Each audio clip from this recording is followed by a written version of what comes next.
তোমাদের সামনে নিয়ে এসেছি আজকের নতুন সাধারণ বুদ্ধির প্রশ্ন।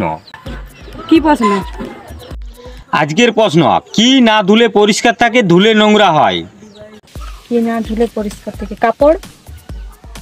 কাপড় ধুলে তো পরিষ্কার হয়। তাহলে বাথরুম। বাথরুম ধুলে তো পরিষ্কার হয়। বাথরুম ধুলেও পরিষ্কার হয়। একটু ক্লু দাও, পাচ্ছি না। আর চান করেছ? হ্যাঁ। কোথায়? বাঁধে। বাঁধে? জামা কাপড় কাচিয়েছ? হ্যাঁ। কুলো দিইনি আমি। জল।